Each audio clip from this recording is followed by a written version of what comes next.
దక్షిణ సముద్ర తీరం వానర్ సైన్యానికి అగమ్యగోచరంగా మారింది. ఈ 100 యోజనాల సముద్రాన్ని మనం ఎలా దాటగలం? సీతమ్మను వెతికే మార్గం కనిపించక వానరులు క్రింగిపోయారు. వృద్ధుడైన జాంబవంతుడు పరిస్థితిని గమనిస్తున్నాడు. మీలో ఎవరు ఈ సముద్రాన్ని దాటగర్రో చెప్పండి. నేను 20 యోజనాలు మాత్రమే లంఘించగలను. నేను అవతలి ఒడ్డుకు వెళ్ళగలను, కాని తిరిగొచ్చే బలం నాకు లేదు. కాని హనుమంతుడు ఏమీ తెలియనివాడిలా ఒంటరిగా కూర్చున్నాడు. తన శక్తులేమిటో తనకే తెలియని స్థితిలో ఆంజనేయుడు ఉన్నాడు. జాంబవంతుడు హనుమంతుని వైపు అడుగులు వేశాడు. మహాత్మా, నా బోటి సామాన్యుడు ఈ మహాకార్యానికి ఏ విధంగా ఉపయోగపడగలడు? నువ్వు సామాన్యుడివి కావు హనుమా. నీ జననం ఒక అద్భుతం. జాంబవంతుడు హనుమంతుని అసలు కథను చెప్పడం ప్రారంభించాడు. అది హనుమంతుని బాల్యానికి సంబంధించిన రహస్యం. నువ్వు వాయుదేవుని పుత్రుడివి, అపరిమితమైన శక్తిమంతుడివి. హనుమంతుని మనసులో గతస్మృతులు కదలడం మొలైంది. జాంబవంతుడు ఆ వృత్తాంగతాన్ని వివరించసాగాడు. నీపై ఉన్న మునుల శాపం వల్లే నువ్వు ఇన్నాళ్ళు నీ శక్తిని మరువలసి వచ్చింది. బాల్యంలో నువ్వు అంజనాదేవి గర్భాన జన్మించిన తేజస్సువి. ఒక ఉదయం ఆకాశంలో ఎర్రటి సూర్యుడు ఉదయించాడు. ఆకాశంలో ఎంత పెద్ద పండు ఉందో! ఆకలితో ఉన్న నువ్వు ఆ సూర్యుడిని పందు అనుకుని ఎగిరావు. గాలి కంటే వేగంగా నువ్వు అంతరిక్షంలోకి దూసుకెళ్లావు. నిన్ను చూసి సూర్యుడిని మింగడానికి వచ్చిన రాహువు భయపడి పారిపోయాడు. ఎవరి బాల వానరుడు సూర్యుడిని పట్టుకోవడానికి వస్తున్నాడా? దేవేంద్రుడు ఆగ్రహంతో తన వజ్రయాయుధాన్ని ప్రయోగించాడు. ఆ వజ్రాయుధం నీ సనువును అంటే దవడను తాకింది. దెబ్బకు నువ్వు స్పృహ తప్పి పర్వతంపై పడిపోయావు. నా పుత్రుడిని ఇంతగా గాయపరుస్తారా? పుత్రునికి జరిగిన అన్యాయానికి వాయుదేవుడు కుంగిపోయాడు. కోపంతో వాయుదేవుడు విశ్వంలో గాలిని నిలిపివేశాడు. సమస్త జీవరాశి ప్రాణాలు గాలి లేక విలవిలాడాయి. వాయుదేవా, శాంతించు, లోకాలను కాపాడు. బ్రహ్మదేవుడు నిన్ను స్పృశలోకి తెచ్చి చిరంజీవిగా వరమిచ్చాడు. నా వజ్రాయుధం వల్ల నీకు ఇకపై ఎలాంటి మరణం సంభవించదు. సూర్యుడు నీకు సమస్త శాస్త్రాలను, తేజస్సును ప్రసాదించాడు. లోకాలు మళ్ళీ ఊపిరి పీల్చుకున్నాయి. అపార శక్తులు పొందిన నువ్వు బాల్యంలో మునులను ఆట పట్టించేవాడివి. నీ అల్లరి మునుల తపస్సుకు భంగం కలిగించేలా మారింది. సాహనం నశించిన మునులు నీకు ఒక పాఠం చెప్పాలనుకున్నారు. నీ శక్తులపై నీకు అహంకారం పెరిగింది కాబట్టి వాటిని నువ్వు మర్చిపోతావు. ఎవరైనా నీకు గుర్తు చేసే వరకు నీ బలం నీకు గుర్తుకు రాదు. ఆ క్షణం నుండి నువ్వు సాధారణ వానరుడిలా మారిపోయావు. ఆ శాప విముక్తి కలిగే సమయం ఇప్పుడే ఆసన్నమైంది హనుమా. నువ్వు వాయుపుత్రుడివి, లే, నీ నిజ స్వరూపాన్ని తెలుసుకో. జాంబవంతుని మాటలు హనుమంతునిలో నిద్రిస్తున్న సింహాన్ని లేపాయి. శాపం తొలగిపోవడంతో శక్తులు తిరిగి వస్తున్నాయి. ఆంజనేయుని శ్వాసలోనే ఒక మహాశక్తి వ్యక్తమవుతుంది. నాకు గుర్తు వస్తోంది. నా అసలు శక్తి నాకు తెలుస్తోంది. ఆయన కళ్ళల్లో దైవిక తేజస్సు ప్రకాశించింది. హనుమంతుడు తన విశ్వరూపాన్ని దాల్చడం ప్రారంభించాడు. ఆయన చుట్టూ ఉన్న గాలి సుడిగాలిలా మారింది. ట్రాన్స్క్రిప్షన్: ఆయన శరీరం పర్వతాకృతిని దాల్చసాగింది. మహాశక్తిమంతుడు ఉద్భవించాడు. మన కష్టాలు తీరిపోయాయి. సీతమ్మ జాడ దొరుకుతుంది. మన కష్టాలు తీరిపోయాయి. సీతమ్మ జాడ దొరుకుతుంది. సువర్ణ పర్వతంలా హనుమంతుడు ఆకాశాన్ని తాకుతున్నాడు. ఆయన ఒక్క చేత్తో కొండలను పిండి చెయ్యగలడు. ఆయన గర్జన లంకానగరాన్ని సైతం వణికించింది. ఈ సముద్రం నాకొక చిన్న నీటి గుంట లాంటిది. నాకు నా శక్తిని గుర్తు చేసినందుకు మీకు నా ప్రణామాలు మునివర్య. వెళ్ళు హనుమా, శ్రీరాముని కార్య విజంతం చెయ్యి. సీతమ్మను చూసి రాముని చెంతకు చేరుస్తాను, ఇది నా ప్రతిజ్ఞ. సీతమ్మను చూసి రాముని చెంతకు చేరుస్తాను, ఇది నా ప్రతిజ్ఞ. ఆయన చూపు లంక వైపు తీక్షణంగా పడింది. మహేంద్ర పర్వతం వైపు హనుమంతుడు నడిచాడు. ప్రకృతి మొత్తం ఆయన ప్రయాణానికి సిద్ధమవుతోంది.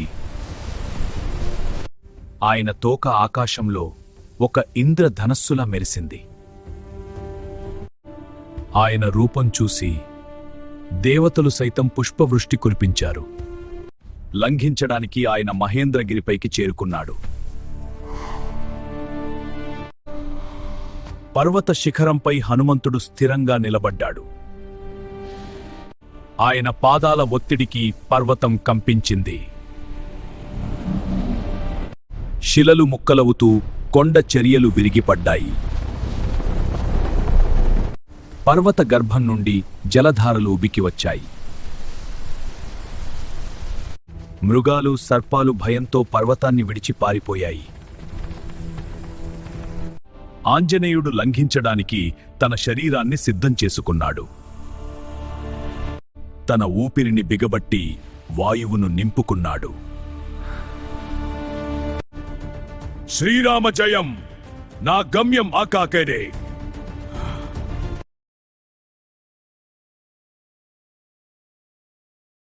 నడమే నా గమ్యం ఆ లంకానగరమే.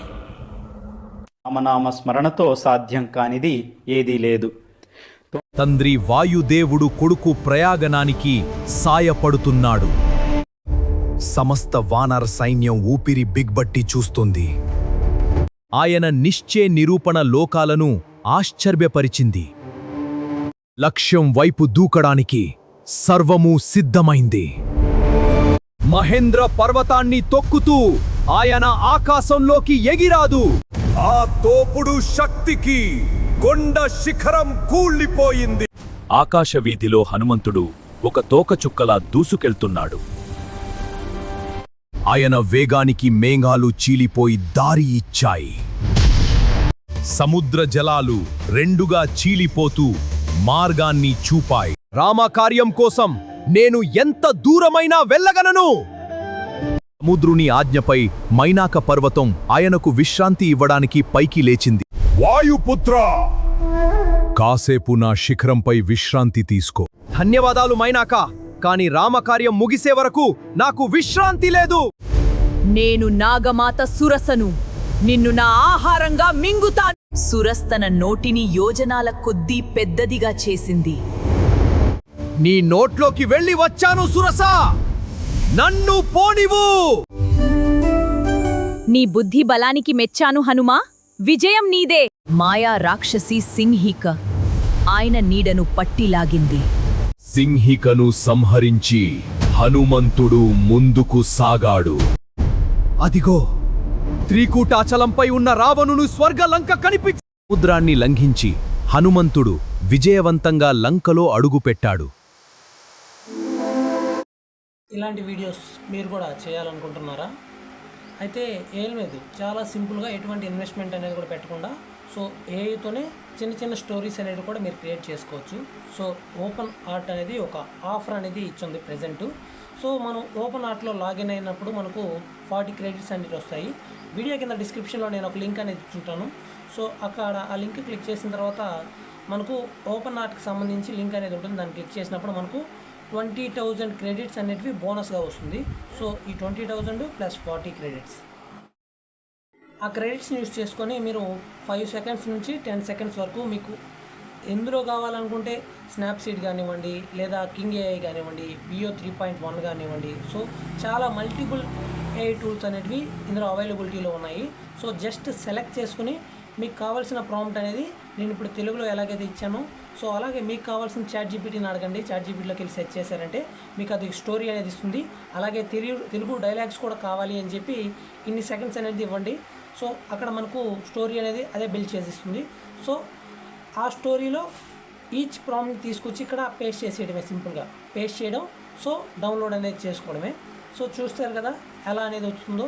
సో మీకు వీడియో అనేది నచ్చిందని అనుకుంటున్నాను.